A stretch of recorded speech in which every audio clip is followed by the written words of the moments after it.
Iran tahu bahwa ini tidak bisa dilakukan. Yang saya dengar dan saya baca itu Iran sekarang ini tidak akan mengenakan tarif sebenarnya, tetapi dia akan mengenakan. Saudara, informasi terkait konflik di Timur Tengah akan kami hadirkan dalam Breaking News Kompas TV. Presiden Amerika Serikat Donald Trump mengklaim Amerika punya kendali penuh atas Selat Hormuz.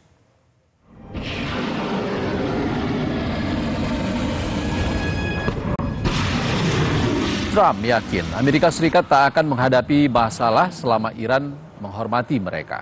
Trump bahkan bilang blokade Selat Hormuz bisa kembali berlaku dalam hitungan 15 menit setelah Angkatan Laut Amerika Serikat menerima perintahnya. Sebelumnya, Wakil Presiden Amerika Serikat Vance mengatakan ada kemajuan baik dalam pembicaraan dengan Iran di Swiss. Vance juga membantah Iran meninggalkan perundingan meski mengakui ada sedikit ancaman dan keluhan. Vice President Vance said that there are mechanisms in place to make sure that there's not escalations with the Strait of Hormuz and with Israel and Lebanon. Can you talk about what those mechanisms are, and are you in direct talks with the Supreme Leader? We have total control of the strait. So the mechanism. We have a Navy that had a blockade.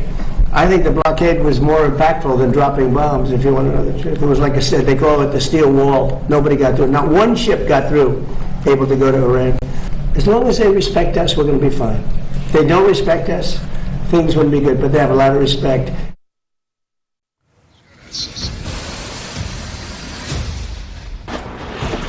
Di sisi lain, negosiator utama delegasi Iran, Mohammad Bagher Khalibaf, menegaskan negaranya akan mengelola Hormuz dengan mengikuti hukum internasional.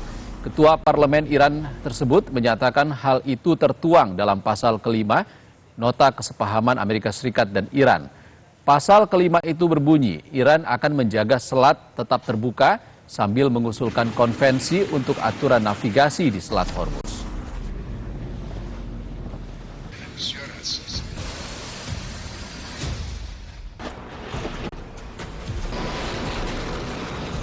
رعایت همه قوانین بین المللی اینجا با ترتیبات ایرانی که در حبیب بند 5 هم در حقیقت اومده با اون مرکز تماس بگیرن تو این دوره 30 روزه بر اساس همون ماده 5 بتونن هماهنگی نزدیکی بکنن که کشتی‌هایی که میخوان عبور کنن با ایمنی بیشتر و با سرعت بیشتر انشالله بتونیم شرایط تنگه رو از جهت تردد و حجم تردد بتونیم فعال کنیم و اقتصاد منطقه رونق بگیره اقتصاد جهانی هم. Sementara itu, saudara, sejumlah kapal di Selat Hormuz mulai bergerak setelah Selat Hormuz sempat ditutup oleh Iran. Sebelumnya, PBB meminta sejumlah kapal yang terdampar dipindahkan usai Selat Hormuz dibuka.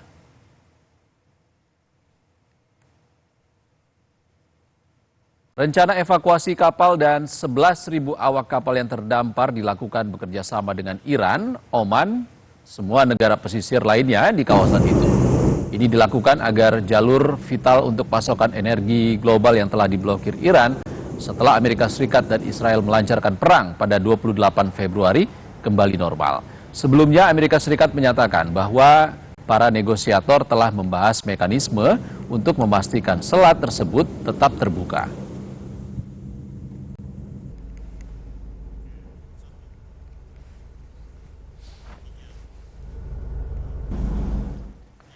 Organisasi Maritim Internasional IMO akan meluncurkan operasi besar-besaran untuk mengevakuasi lebih dari 11.000 pelaut yang terdampar di Selat Hormuz akibat terganggunya jalur pelayaran di kawasan itu.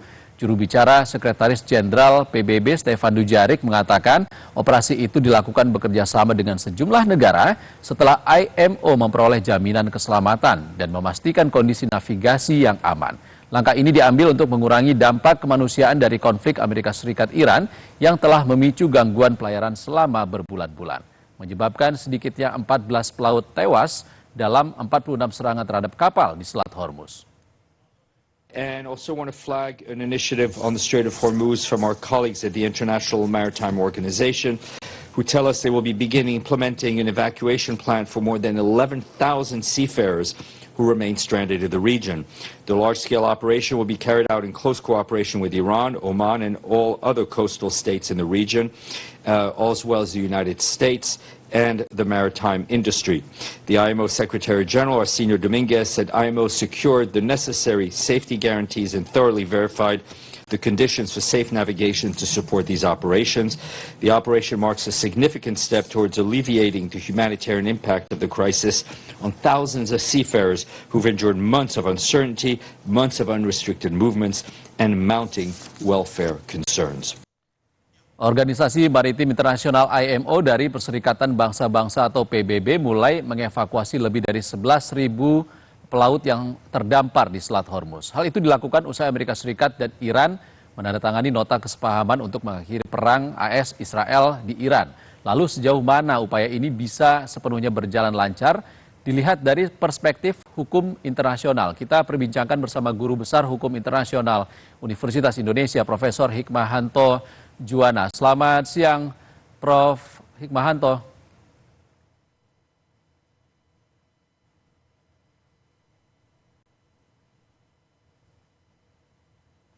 Selamat siang, Prof.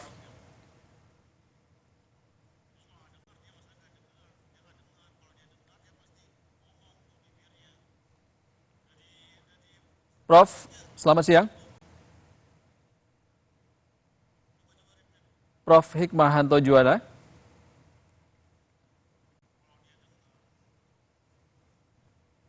Selamat siang, Prof. Kami masih mencoba sambungan komunikasi dengan Profesor Hikmahanto Juwana, Guru Besar Hukum Internasional Universitas Indonesia, untuk membahas terkait dengan proses evakuasi yang akan dilakukan PBB untuk mengevakuasi 11.000 pelaut yang terdampar di Selat Hormuz. Selamat siang, Prof. Hikmahanto Juwana. Ya, selamat siang, Mas Insan. Baik, Prof, IMO akan melakukan evakuasi besar-besaran. Sebenarnya ada nggak sih dasar hukum organisasi maritim internasional seperti IMO di bawah PBB ini untuk memimpin evakuasi pelaut di Selat Hormuz ini? Ya, sebenarnya kita perlu pahami dulu ya, kenapa dilakukan evakuasi ini. Karena banyak pelaut yang ada di kapal-kapal tanker yang terhambat karena penutupan dari Selat Hormuz itu sudah berbulan-bulan di sana, dan tentu pasokan makanan mereka di kapal-kapal tanker yang sedianya disiapkan untuk mereka berlayar itu semakin lama semakin habis, dan banyak hal lah yang sangat kurang. Oleh karena itu sebenarnya ini merupakan inisiatif dari IMO. Jadi kita tidak bisa bicara dasar hukumnya, tapi kalau dasar hukumnya tentu keselamatan dari para pelaut itu menjadi hal yang sangat penting dan kemudian menjadi perhatian dari IMO. Nah, dalam konteks seperti ini, karena dikhawatirkan Amerika Serikat maupun Iran akan menganggap bahwa tindakan ini akan dianggap hostile kalau dilakukan oleh salah satu negara, baik antara Amerika atau Iran ataupun negara yang netral, maka diambil inisiatif IMO untuk melakukan hal ini, sehingga IMO itu dianggap sebagai pihak yang netral oleh kedua pihak yang sedang bertikai, dan mereka tujuannya adalah untuk menyelamatkan para pelaut yang berada di atas tanker-tanker ini selama beberapa bulan. Jadi seperti itu ya, dasar hukum spesifiknya tentu tidak ada, tetapi IMO mau mengambil seperti palang merah internasional dalam suatu peperangan pertikaian, perlu ada pihak yang netral untuk kemudian membantu melakukan evakuasi terhadap bukan pihak yang katakanlah berperang, tapi ini evakuasi terhadap pelaut yang terjebak di dalam peperangan antar Amerika dan Iran di Selat Hormuz, seperti itu. Ya, Prof, kalau IMO sebagai pihak netral, bagaimana nantinya ia akan bekerja sama dengan Iran atau Oman atau negara-negara Teluk lainnya? Apakah perlu komunikasi untuk memastikan jalur pantai ini terbuka secara aman? Ya, tentu mereka harus melakukan kerjasama ya, terutama dengan Amerika Serikat dan kemudian juga Iran, karena untuk memastikan bahwa tidak ada serangan-serangan terhadap kapal-kapal yang dipimpin oleh IMO dalam rangka melakukan evakuasi ini. Mereka harus berkoordinasi ya kapal itu tentu tidak miliknya IMO karena IMO sendiri tidak akan punya kapal, tetapi dia bisa saja meminta kesukarelaan dari negara ketiga yang memiliki kapal-kapal untuk bisa melakukan evakuasi. Nah, untuk memastikan hal ini, sekali lagi ini perlunya IMO berkomunikasi dengan pihak Iran dan kemudian juga pihak Amerika Serikat, yang kalau dari pihak Iran kan ada angkatan lautnya yang menjaga Selat Hormuz ini, dan kalau Amerika Serikat itu angkatan laut mereka yang selama ini melakukan blokade di Selat Hormuz, seperti itu. Ya, kalau evakuasi ini dilakukan besar-besaran ataupun nanti dilakukan secara bertahap, apakah ini bisa mencerminkan prinsip kehati-hatian atau precautionary principle dalam hukum maritim internasional, mengingat risiko keamanan di Selat Hormuz ini kan masih cukup tinggi, Prof? Ya, betul sekali. Inilah makanya sekarang ini yang dilakukan oleh IMO adalah melakukan tindakan ini dengan sangat hati-hati, berkomunikasi, dan memastikan ketidakberpihakan IMO terhadap salah satu pihak yang bersengketa, dan tujuannya adalah memastikan para pelaut yang terjebak untuk bisa dievakuasi. Nah, hal yang kedua, tentu yang kita lihat situasi sekarang memang di Selat Hormuz ini sudah mulai kondusif, meskipun antar kedua negara masih mengklaim bahwa mereka lah yang mengendalikan Selat Hormuz, baik itu oleh Amerika Serikat maupun oleh Iran. Tetapi dalam pergerakannya sekarang ini boleh dibilang sudah lancar, banyak kapal-kapal yang sudah mulai keluar, bahkan juga ada yang masuk begitu ya. Nah, tinggal sekarang kapal-kapal yang selama ini terjebak, pertanyaannya adalah apakah mereka akan keluar tanpa bantuan IMO, ya, atau mereka akan meminta bantuan IMO untuk melakukan evakuasi terhadap krunya atau melakukan pergantian kru untuk kemudian bisa berlayar ke destinasi mereka masing-masing, seperti itu.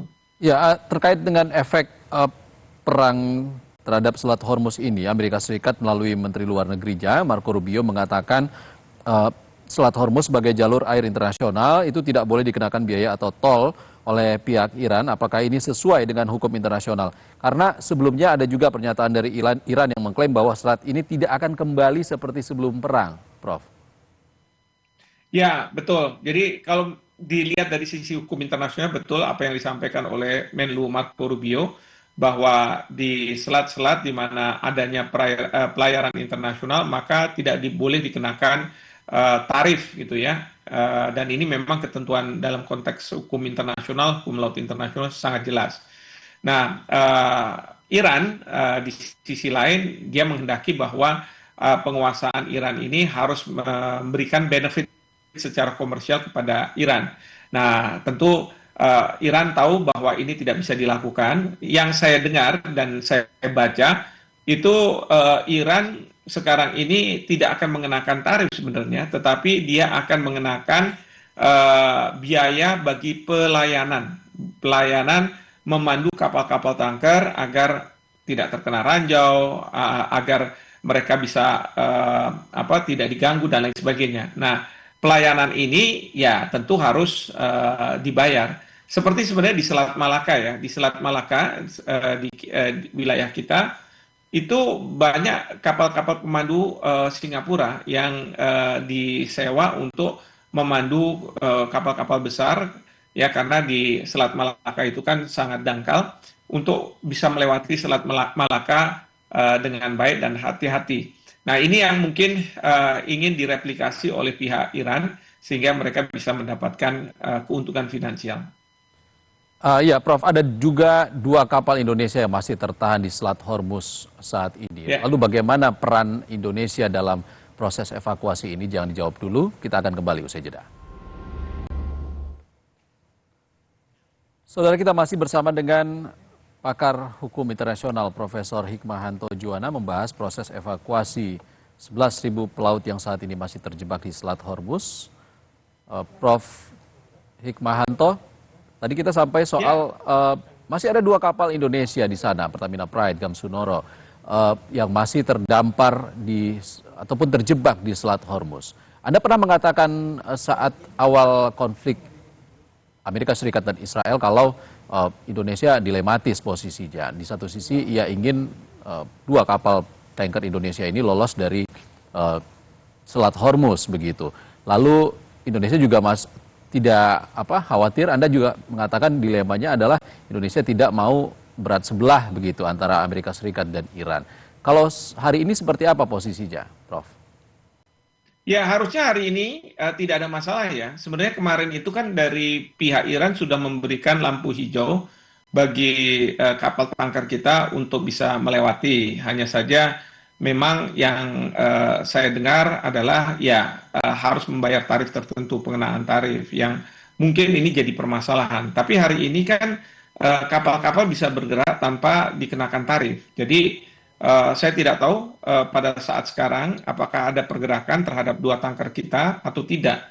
Nah, kalau misalnya pergerakan itu sudah ada, ya tentu kita bersyukur. Tapi kalau misalnya masih belum, mungkin dari Kementerian Luar Negeri melalui perwakilan kita di Iran bisa melakukan bertanya gitu ya, ada masalah apa yang tidak memungkinkan kapal kita bisa keluar dari Selat Hormuz. Dan ini kita harus melakukannya secara aktif dan kita perlu juga memastikan bahwa kru yang ada di kapal tanker ini masih dalam keadaan sehat dan masih bisa melanjutkan pelayaran. Kalau tidak, tentu Kemlu itu bisa berkomunikasi dengan pihak IMO untuk juga bisa menyelamatkan, melakukan evakuasi terhadap kru kita yang ada di dua tanker Pertamina. Seperti itu. Ya, untuk proses evakuasi besar-besaran yang akan dilakukan IMO ini, perlukah Indonesia proaktif juga, mengingat Indonesia juga aktif di PBB? Ya, kita perlu proaktif sepanjang memang ada warga negara kita sebagai pelaut yang terjebak ya di Selat Hormuz. Tentu ada dua kapal tanker, tapi kita belum tahu apakah tanker itu diawaki oleh warga negara Indonesia atau tidak. Kalau misalnya ada warga negara Indonesia, maka itu kita harus proaktif, kita harus memastikan perlindungan terhadap warga negara kita yang terjebak dengan melakukan komunikasi insentif ya dengan IMO. Nah, karena IMO ini kedudukannya di Inggris, di London, maka mungkin kedutaan besar kita di London bisa melakukan komunikasi dengan pihak IMO di London, seperti itu. Oke, Prof, sebenarnya apa sih implikasi hukum dari nota kesepahaman Amerika Serikat dan Iran ini terhadap kebebasan navigasi di Hormuz? Nah, gini, jadi MOU ini sudah ada dan memang salah satu poin adalah agar Hormuz itu oleh Iran tidak lagi ditutup dan kemudian blokade Amerika Serikat akan kemudian ditarik gitu ya, sehingga Selat Hormuz bisa seperti Selat Hormuz sebelum terjadinya perang antara Amerika dengan Iran. Nah, hanya saja ini kan ada saling klaim. Misalnya Iran mengatakan bahwa kita sekarang sudah menguasai Selat Hormuz, tapi Amerika Serikat mengatakan enggak, kamilah yang menguasai Selat Hormuz. Nah, ini yang agak merepotkan karena kalau misalnya dia yang menguasai, pertanyaannya adalah kebijakan mereka terhadap Selat Hormuz itu seperti apa. Ini yang kita juga harus tahu. Ya, tapi inilah yang sebenarnya MOU ini sebenarnya juga tidak memberikan kepastian ya bagi dunia apakah sebenarnya benar-benar Selat Hormuz itu bisa dilalui sebagaimana sebelum terjadinya perang. Ini sekali lagi tadinya kita berharap dengan adanya MOU ini akan ada kepastian. Ternyata dalam pelaksanaannya ini MOU ini masih memunculkan ketidakpastian. Artinya masih rapuh MOU ini? Ya, rapuh dan sebenarnya open for interpretation. Okay. Jadi terbuka untuk interpretasi. Bagaimana pasal-pasal itu diinterpretasi. Nah, Iran menginterpretasi untuk kepentingan Iran, sementara Amerika Serikat sebaliknya menginterpretasi sesuai dengan kepentingan Amerika Serikat. Dan mereka saling menegasikan ya. Tadi kalau kita lihat bagaimana Presiden Trump mengatakan bahwa kitalah yang menguasai Selat Hormuz karena angkatan perang Iran sudah tidak ada lagi, sudah lenyap dan kita sudah berhasil melenyapkan itu. Nah, tetapi kan dalam kenyataannya Iran dengan kapal-kapal patrolinya dia mampu untuk menguasai Selat Hormuz, bahkan juga menanam ranjau-ranjau di sana. Nah ini yang kemudian orang bertanya, sebenarnya siapa sih yang menguasai Selat Hormuz secara faktual itu? Oke, Prof. Hikmahanto tetap bersama kami, Anda juga tetaplah bersama kami. Saudara, Breaking News Kompas TV akan kembali usai jeda.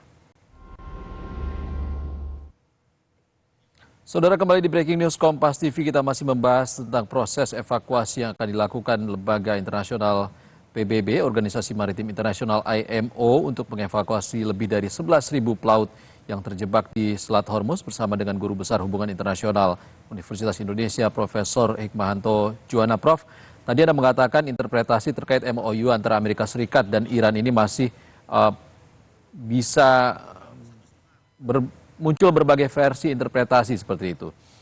Lalu, apa risiko hukum jika evakuasi dan pembukaan jalur Selat Hormuz ini terganggu lagi? Misalnya karena adanya insiden ataupun aktivitas militer ke depan. Ya, jadi kalau misalnya evakuasi ini kita harus pahami, ini kan nggak berjalan dalam jangka waktu yang panjang ya. Mungkin dalam waktu beberapa hari atau beberapa minggu lah. Paling banter mungkin 2 minggu. Jadi dalam jeda waktu itu IMO yang akan dilakukan adalah dia akan komunikasi ke pihak Amerika Serikat dan Iran agar pada masa evakuasi itu tidak ada serangan-serangan. Kalaupun ada serangan-serangan, maka serangan itu tidak ditujukan kepada mereka-mereka yang akan melakukan evakuasi. Karena sekali lagi IMO harus meyakinkan kepada dua negara bahwa tidaklah sesuai dengan hak asasi manusia apabila para kru yang ada di kapal-kapal tanker yang ada itu tidak diberikan makanan yang secukupnya, minuman dan seterusnya, juga tidak diberikan kebebasan karena selama mereka ini berbulan-bulan itu hanya ada di tanker-tanker itu, mungkin berolahraga masih bisa melihat kondisi di luar masih bisa, tetapi kan mereka perlu berinteraksi dengan keluarga, berinteraksi dengan masyarakat lainnya, dan lain sebagainya. Jadi kepentingan inilah yang saya yakin akan disampaikan oleh pihak IMO agar Amerika Serikat dan Iran tidak melakukan serangan-serangan sehingga bisa melakukan evakuasi dengan aman dan selamat seperti itu. Baik, terima kasih Profesor Hikmahanto Juwana, Guru Besar Hukum Internasional, sudah berbagi pandangannya bersama kami di Breaking News Kompas TV. Terima kasih, Prof. Baik, terima kasih.